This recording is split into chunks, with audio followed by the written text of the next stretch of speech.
you would like to support the channel, I would suggest you to check out the secretsandwich.xyz. It's the Secret Sandwich NFT project. You can come here, you can mint an NFT, or you can come and check out your NFTs. Hello and welcome to Caesar's Snack Sandwich. Today I'm going to be taking a quick look at router protocol.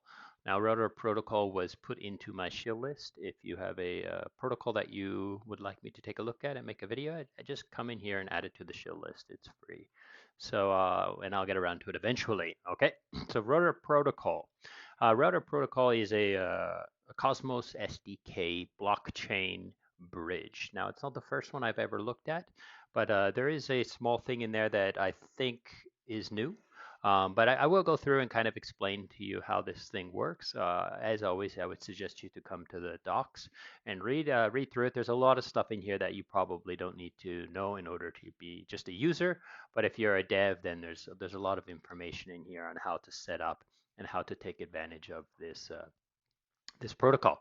Okay, so first thing, let's talk about this architecture. So I'm going to blow this up a little bit so you can kind of see it a little bit better here.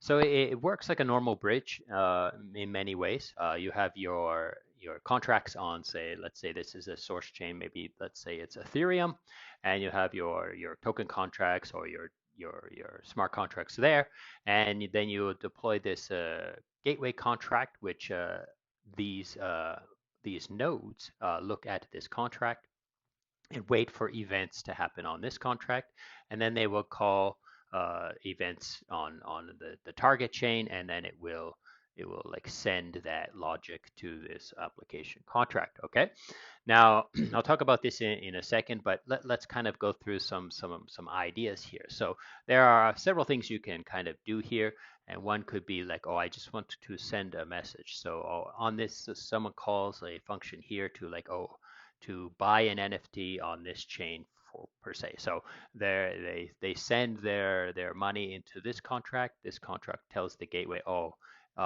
they want an NFT on, let's say this target chain is Phantom or something, right? So they send some USDC into this contract, right?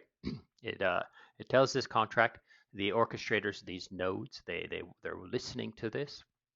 They hear it, they create the blocks and stuff like that. I'll talk about this in a second, and then this will mint the NFT to, or tell this contract here to mint the NFT and into that wallet or something like that.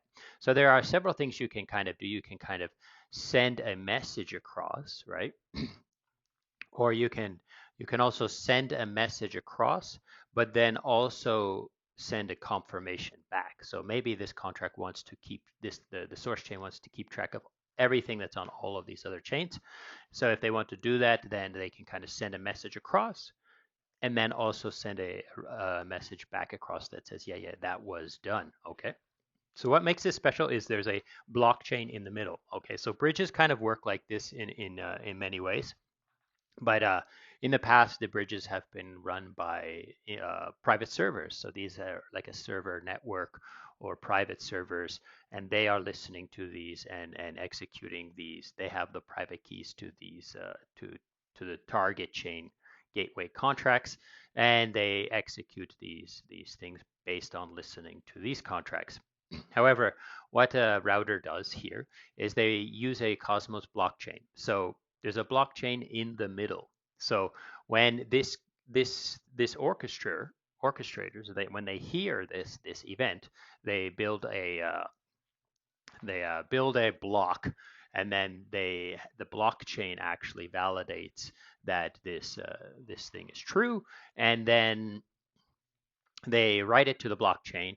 And when that blockchain is done, then this gateway contract will be executed through this relayer, and that will happen. Okay, so the point of this is that it's decentralized in a sense. So instead of having several individuals have these private keys in order to execute these contracts, they have the blockchain has the private keys to execute these contracts on these destination chains. Okay. And then, of course, since it is a blockchain, it is a proof of stake blockchain. There are some tokens that need to be, there are some gas that needs to be paid. And in this case, it's called the root token, ROUTE token. So it's the root token. and all of this is paid. So there's the fees that are important here. Okay, so if you are a project and you set up this bridge system, you also need to set up this contract on the router blockchain, and you have to put root tokens inside here. So these kind of these these tasks, or these message sending across the blockchains and these executions and stuff, it needs to pay, you need to pay this gas. So it will estimate the gas that needs to be paid, and then after the function, all of the block, this block is written, this is executed, and so forth, then the fees are then paid, or we'll say they're taken first, but then any, as you can see, any excess fees are refunded. So if the fees were too much, then they will refund them from this validation system here. Okay, so that pretty much covers kind of how this thing works, but let's move on to what I thought was interesting, and that is right in here. So this is additional security modules. So what this is it's a way to kind of if you want to beef up the security features of this system, okay. So it says here, any additional security modules can easily integrate it by using the verify cross request function.